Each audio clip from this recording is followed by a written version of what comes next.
The lion cannot protect himself from traps, and the fox cannot defend himself from wolves. One must be a fox to recognize traps and a lion to frighten wolves. But what happens when neither the lion nor the fox is king? Niccolo Machiavelli. Let us begin with clarity. Power is not awarded to the wise. It is seized by the bold, the cunning, and often the foolish, because power does not care about virtue. It responds to perception, illusion, and momentum. When I was cast out of Florence, I watched fools rise while philosophers were silenced. I wrote The Prince not for the righteous, but for the realists. To win power, I realized one must not always be noble. They must be necessary. And in many nations, the necessary are not the brightest. They are the loudest, the most extreme, the most unashamed. So let us explore this ancient truth. Why the most foolish people often end up in power. Chapter 1. I was tortured by fools I once advised. When the Medici returned to Florence, I, once their loyal servant, was imprisoned and whipped.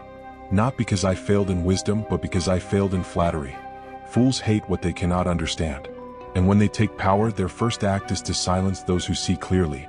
The fool in power fears the mirror more than the sword. He punishes the wise man for reminding him he is naked.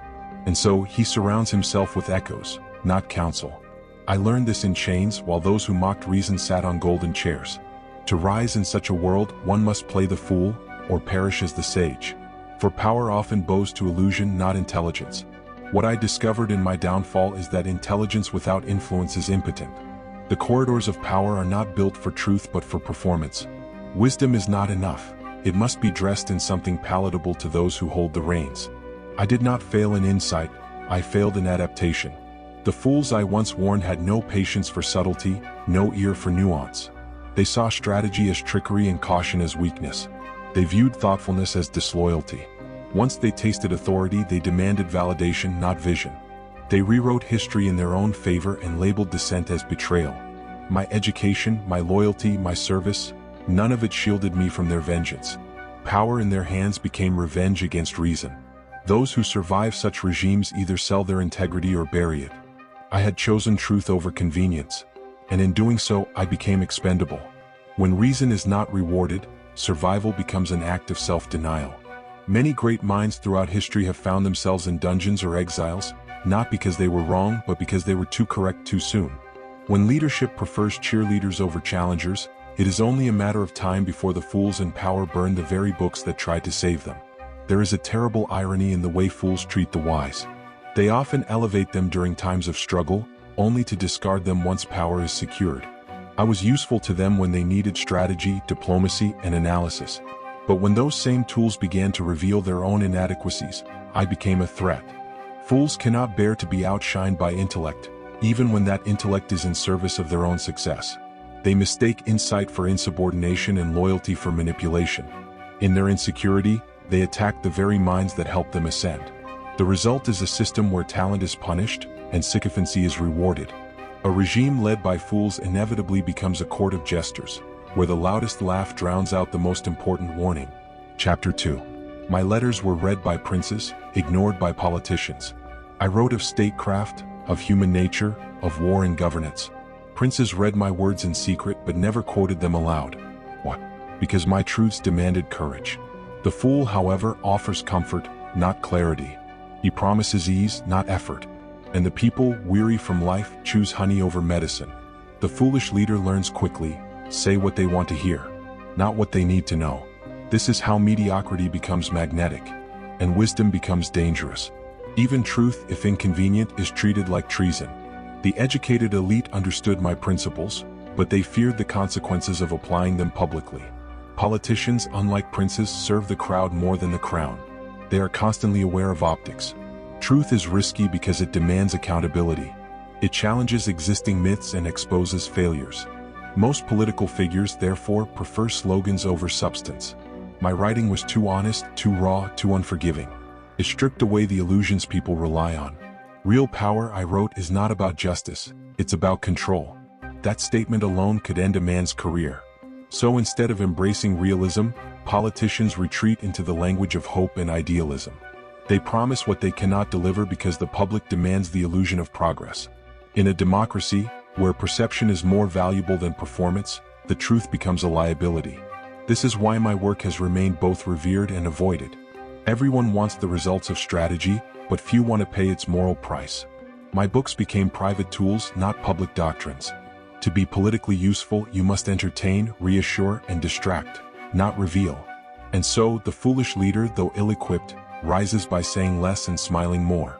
The people want to feel good before they think deeply. And thus, ignorance becomes a brand and wisdom a burden. This explains why so many modern political systems appear intellectually bankrupt. It's not that there is a lack of knowledge, it's that knowledge is intentionally excluded from decision-making.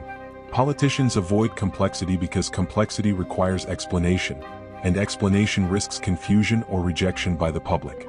The fool, meanwhile, thrives in ambiguity, bending facts to suit narratives that entertain rather than educate. When leaders abandon truth for applause, they degrade both governance and the governed. They turn statesmanship into theater and politics into spectacle. My letters, though grounded in human nature, were too transparent to be recited by those who thrive on illusion. And so they remain buried in footnotes, respected in academia, rejected in assemblies. Chapter 3. I observed that crowds follow confidence, not competence. On the streets of Florence, I watched how easily men followed buffoons. Not because they agreed, but because the buffoon believed himself. Confidence is a spell. Even a fool can cast it well. And the masses, desperate for certainty, drink it like wine. The wise man doubts. He speaks with caution, considers every angle. But the fool? He roars, declares, and acts, no matter how absurd. And in politics, action, however stupid, often beats reflection. That is how madness wears a crown. It is not just belief in oneself that elevates the fool, it is the performance of belief. Confidence communicates authority even when it lacks evidence. The crowd interprets hesitation as weakness and certainty as strength, regardless of the facts. A loud man is assumed to know more than a quiet one. The philosopher caught in thought is always a step too slow for the mob. But the fool speaks first, loudest, and most often. He repeats simple messages, appeals to emotion, and frames complexity as conspiracy. And the crowd, already burdened by daily struggles, welcomes simplicity. They are not looking for the most accurate answers. They are looking for the most assertive voice. The wise leader doubts his own ideas. The foolish one sells them as gospel. And that is precisely what makes the fool effective. In chaotic times, people don't want analysis. They want absolutes. They want someone to blame and someone to follow. The fool provides both. He doesn't ask people to think, he tells them what to feel. And feelings, once manipulated, become political weapons. The fool doesn't need to be right, he only needs to be convincing. And that, more than any education, is the true currency of modern leadership. In the end, the spectacle often outweighs the substance. A fool who performs confidence will always have more influence than a genius who expresses doubt. This is the tragic inversion of merit. The more you know, the more cautious you become. The less you know, the more certain you sound. The people watching this contrast instinctively gravitate toward those who offer certainty, even when it is built on sand. This is why public debates are rarely won by the most intelligent speaker. They are won by the one who appears most sure of himself. Substance becomes secondary to presence. And so, leadership is not earned through mastery, but through mastery of appearance. In such a world, charisma beats character, and the fool becomes king not despite his ignorance but because of it. Chapter 4. I learned that fear is the currency of power. During my service to the Republic, I saw how fear moved armies and opened gates. But fools mastered this tool best. Why? Because they feel no shame. They create enemies where none exist. They amplify danger to appear as saviors. A wise ruler calculates risk. A foolish one manufactures it. And the people, terrified, surrender liberties in exchange for loud leadership. It is not brilliance they seek in such times, it is a bold voice promising to protect them. Even if that voice is empty. Even if it leads them to ruin. Fear is more persuasive than reason because it is more immediate. It bypasses the intellect and seizes the heart. Fools understand this instinctively. They know that rationality is slow, but fear spreads like fire. In times of uncertainty, people do not ask for balanced judgment. They beg for protection. And the fool, incapable of wisdom but skilled in drama, delivers the illusion of strength. He builds his image around threats, both real and imagined. He warns of enemies without and traitors within. He inflates dangers and declares himself the only solution. And it works. The population, gripped by fear, stops questioning and starts obeying.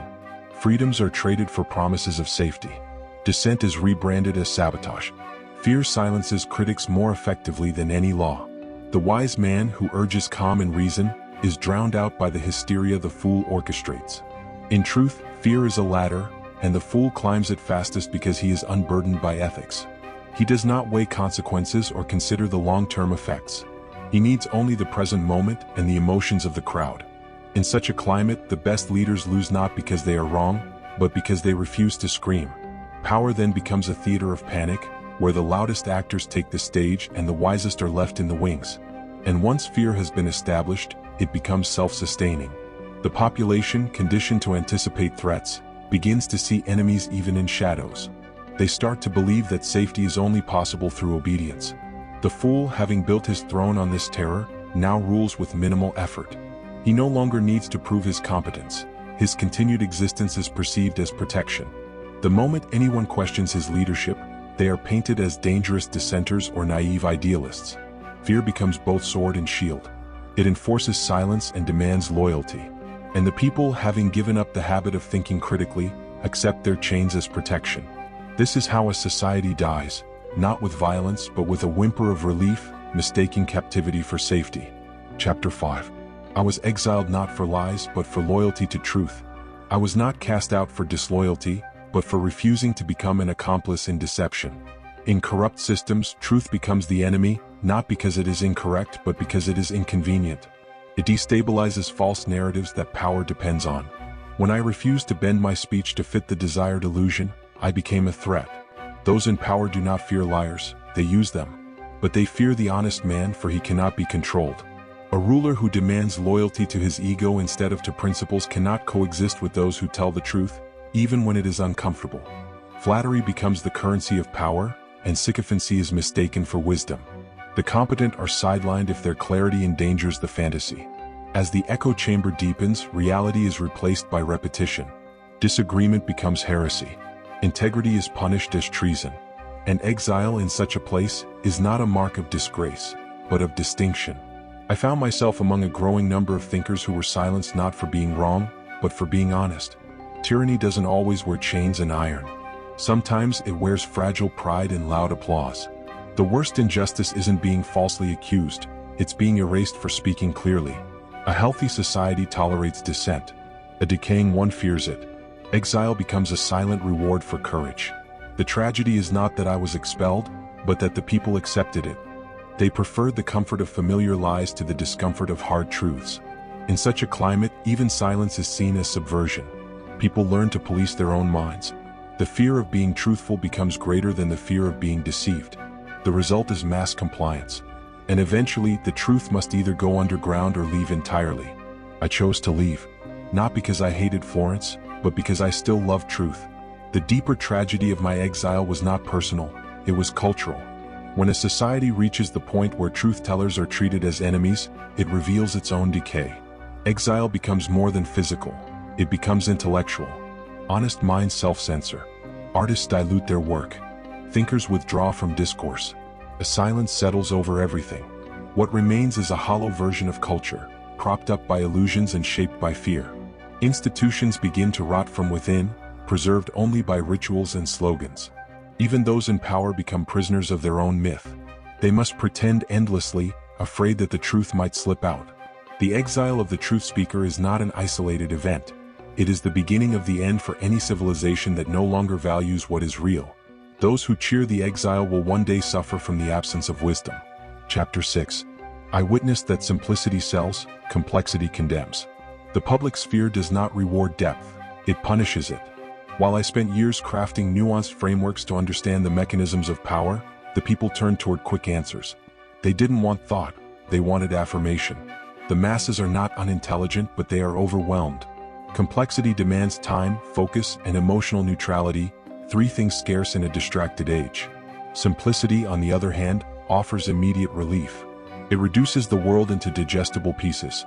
Us versus them, good versus evil, friend versus enemy. This appeals to the emotional core. The truth is that most people are not trained to engage with multi-layered thought. They prefer clarity to accuracy. The fool rises to power not because he has solutions, but because he gives people a story they can believe in without effort. The slogans are easy to repeat. They do not require revision. My essays, filled with caution, balance, and historical perspective, were too demanding. They asked people to sit with uncertainty. The fool demanded no such discipline. He told them what they wanted to hear, not what they needed to understand. And so, the fool became their voice. He simplified the crisis. He blamed convenient targets. He offered instant fixes. I watched my work dismissed not because it was wrong, but because it was difficult. In a society driven by headlines, soundbites dominate substance. The thinker is ignored. The crowd rarely reads beyond a paragraph. They don't want scholars, they want spokesmen. Popularity in such an environment becomes inversely related to depth. Those who think lose the crowd. Those who chant win it. And so, fools become prophets. And sages become irrelevant footnotes. This is not a failure of intellect. It is a failure of attention. Where there is no appetite for thinking, wisdom is wasted. This realization changed the way I view public discourse entirely. Once I understood that popularity is not a reflection of accuracy, but of emotional convenience, I saw why serious thinkers rarely succeed in politics. It is not because they are wrong, it is because they refuse to entertain. Most people aren't drawn to what challenges them, they are drawn to what comforts them. Even well-intentioned citizens are vulnerable to the pull of simplicity, especially in times of fear or uncertainty. They do not want multiple causes, they want one scapegoat. They do not want trade-offs, they want promises. The fool, understanding this, tailors his message to meet their emotional needs, not their intellectual ones. As long as complexity is treated as elitism and critical thinking is mistaken for condescension, the masses will continue to favor those who give them what they want to hear. The wise will continue to speak, but they will not be heard. Chapter 7. I realized that popularity is a performance. Political life is no longer about decisions, it is about appearances. Leaders do not govern, they act. Their concern is not whether their policies work, but whether their speeches land. I saw this firsthand. The gestures, the orchestrated tears, the timed smiles. Public perception mattered more than public outcomes. The fool understands this intuitively. He knows people judge reality based on feelings, not facts. So he aligns himself with the emotional rhythms of the crowd. When they are angry, he rages louder. When they are hopeful, he promises more. It doesn't matter if he delivers, only that he performs. In this environment, sincerity becomes a liability. Depth appears boring. Thoughtful restraint looks weak. The performance must always escalate. Substance becomes secondary. Policy is written for applause, not for progress. A good leader provides direction, but a popular leader only provides validation. He reflects back to the people what they already believe, even if it leads them astray. The real art of modern politics is not problem solving, it is narrative control. And those who master it do not need to govern well, they need only to entertain effectively. I once believed that leadership was about vision, courage, and long-term thinking. I learned instead that optics matter more than outcomes. To remain relevant, one must constantly adapt the mask. The crowd loves energy, not ethics. They don't want leaders, they want icons. This transformation is dangerous, because when politics becomes theater, the nation becomes the stage, and no one is steering the ship. It drifts toward disaster while the people cheer, unaware they are part of the show. The wise man is too quiet for such a stage, and so the fool, loud, emotional, and empty, takes the throne. Once governance becomes a stage, everything else loses weight. Policies are judged not by outcomes but by optics. A disaster is forgiven if the leader looks sorrowful on camera. A success is ignored if it lacks emotional flair. The crowd has been trained to respond to cues, not content. They don't ask, "What did he accomplish?" but, "Did he seem confident?" This shift is subtle but catastrophic. It rewards charisma over competence, mood over method. Real leadership, which requires difficult decisions and often unpopular truths, is no longer viable in a culture addicted to performance. The result is that spectacle replaces substance. The fool understands this better than anyone. He gives the people what they want: excitement, controversy, a sense of movement, even if it's only in circles. And in the long run, it is the nation that suffers, not the actor. Chapter 8. I observed that the weak desire masters more than mentors. Freedom is not instinctual, it must be learned.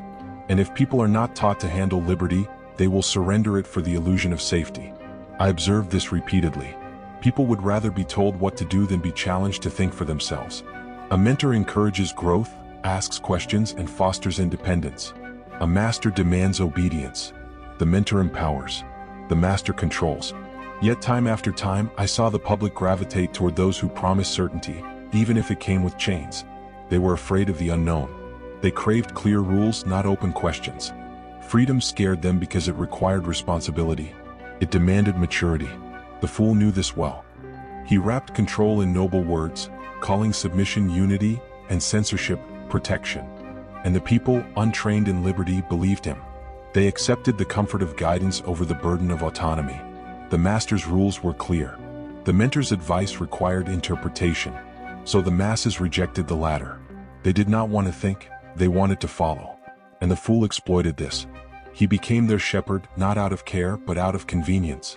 They praised him as a savior. But in truth, he was their captor. They did not understand that by asking less of them, he was taking more. A true mentor raises standards. A false master lowers them to gain control. Once this dynamic sets in, it is hard to reverse. The people forget how to question. They forget how to decide. Eventually, they forget how to be free. They see authority as natural even when it is destructive. The wise are rejected because they ask too much. The fool is embraced because he demands so little. This is how liberty dies, through comfort, not force. Through agreement, not rebellion. And the saddest part is, most don't even notice. The worst part is that over time, the people forget they even had a choice. They come to believe that guidance must always come from above. They internalize dependency. What began as fear becomes habit. And habits are harder to break than chains. Even when new leaders arise, wise, principled, and willing to teach, the people may resist them. They mistake empowerment for abandonment. They think, if he does not command me, he does not care. This psychological reversal is how authoritarian systems sustain themselves. The people guard their own cages. The mentor, offering freedom and responsibility, appears cold. The master, offering order and punishment, appears loving. This inversion of values ensures that real liberation remains out of reach. It's not just that people are oppressed, it's that they come to prefer it. And in such a society, true freedom becomes a threat to be feared, not a gift to be embraced. Chapter 9. I witnessed how institutions are devoured by idiots. Once our republic had structure, balance, philosophy. But that era passed when those unfit for responsibility entered positions of power. These individuals, lacking historical understanding and respect for tradition, began undoing the work of centuries. They saw rules as obstacles, not safeguards. Procedures were viewed as outdated rituals, rather than essential mechanisms for fairness. Instead of asking why certain practices existed, they dismissed them entirely. They wanted results now, even if it meant destroying the foundation beneath their own feet. What made it worse was that they believed ignorance was a strength. Intellectualism became synonymous with elitism. Expertise was ridiculed. In the name of common sense, they promoted simplistic, often dangerously naive policies. Real knowledge was replaced by gut feelings. Complex challenges were reduced to slogans. Where once deliberation ruled, now impulsiveness dominated. Bureaucracies were hollowed out. Merit was sidelined. And loyalty, not competence, became the currency of survival. The institutions didn't fall overnight. They eroded gradually. Like rot in the walls of a proud house, their demise was slow but inevitable. Committees became echo chambers. Positions of leadership were filled with yes men. Laws were twisted to serve temporary interests. Once respected traditions turned into performative spectacles. Eventually, the system became too weak to resist further degradation. What followed wasn't governance. It was theater. Speeches replaced strategy. Popularity took precedence over planning. Public trust evaporated. Citizens became cynical. The result was a nation governed by mood, not principle. And at the heart of this decay were individuals who neither built nor preserved. They inherited and dismantled. Not out of malice, but out of sheer incompetence masked as bold reform. Chapter 10. I noted that fools win because they dare what others won't. There is an uncomfortable truth that many are unwilling to admit. Boldness often beats intelligence in the realm of power. A fool who takes action will often outperform a genius who hesitates. Caution, while wise, rarely inspires crowds. People are drawn to those who move with confidence, even when they are wrong. A fool's leap of faith resonates more than a scholar's careful thesis. In politics, business, and even war, visibility and momentum can outweigh foresight. It is not that the fool is unaware of danger. He simply chooses to ignore it. He relies on luck, instinct, and sheer bravado. Often, that's enough to carry him further than the analytical mind that overthinks every scenario. He will say what others are afraid to say. He doesn't fear backlash. This gives him an edge. He appears fearless, almost heroic. In a society that rewards spectacle, that audacity becomes influence. The wise man tends to wait for the right moment. He gathers more data, consults more experts, and weighs every consequence. Ironically, his thoroughness becomes his weakness. In the time it takes him to speak, the fool has already acted, failed, and tried again. And though he stumbles, his constant motion makes him appear effective. Results, no matter how flawed, trump perfection delayed. In a world addicted to immediacy, people value doers over thinkers. Leaders are often chosen not for their wisdom, but for their energy. The foolish leader seems relatable. He makes mistakes publicly and owns them brazenly. This transparency is mistaken for authenticity. Meanwhile, the cautious leader seems aloof, out of touch, or indecisive. Power often rewards those who dare more than those who understand. The fool's willingness to risk everything gives him a dangerous kind of credibility. He doesn't play by the rules, and that rebellious streak wins admiration. He climbs not because he's competent, but because he's brave, or at least appears to be. And in this game, perception is often more powerful than reality. Chapter 11. They are willing to embarrass themselves. Public perception is not based on substance. It is based on spectacle. I once witnessed a high-ranking noble butcher the Latin language in front of clergy and scholars. The room cringed. But what happened next was instructive. The crowd applauded. Not because they were impressed, but because they were conditioned to support anyone in power who tried. That noble had no fear of looking foolish. And that strangely earned him praise. Fools understand this social loophole. They know that people forgive mistakes if the effort looks genuine. They use this to their advantage. They are not afraid to be seen sweating, stuttering, or even sobbing. So long as the audience remains entertained, emotion becomes their weapon. Humiliation becomes their camouflage. In contrast, those who value dignity often hold back. They miss opportunities because they refuse to grovel or perform. But in the public arena, performance matters more than character. A politician who cries at the right moment gains sympathy. A leader who jokes at his own expense appears relatable. The one who pretends to be just like the people gains their trust, even if he's lying. This isn't accidental. It's calculated foolishness. The wise man often values restraint. He avoids theatrics. He holds dignity above popularity. But that dignity, while noble, can become a cage. He won't dance for votes. He won't pander to the crowd. And because of this, he is often ignored. The masses don't want quiet competence. They want drama. They want charisma. They want someone who feels like them, even if he understands nothing. The fool leverages this craving for connection. He may not know policy, but he knows people. He knows how to play to a room. His antics, though absurd, spark laughter. And laughter builds loyalty. Over time, this loyalty becomes political capital. People remember how he made them feel, not what he said. And so, by repeatedly sacrificing his dignity, the fool builds his empire, one laugh at a time. Chapter 12. The crown loves a court jester.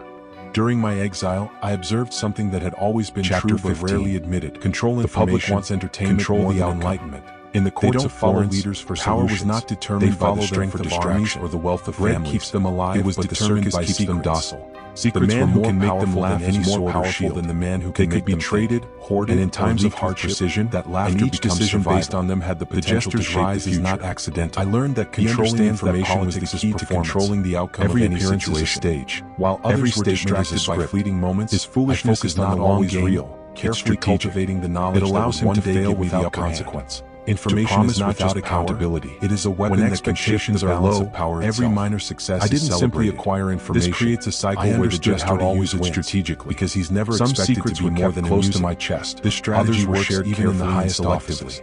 People controlling what others knew, I controlled what they did. They fear those who seem distant or overly intellectual. It is not about sharing everything you know, a ruler who educates his withhold and when to reveal it. A ruler who jokes is seen as one remains a vault of silence. In such an environment, knowing that speaking prematurely or revealing too much too soon can be his undoing. The danger is subtle. Silence is often the loudest decisions are being made. It is not badness. It is the power of knowing more than others and acting with precision when the time is right. Judgment. To control information is to control perception. Substance. When you control what others believe to be true, and the jester who was once a sideshow becomes the main event. Untouchable men understand that knowledge, if managed wisely, the philosopher may understand the world before others, but the jester understands the crowd.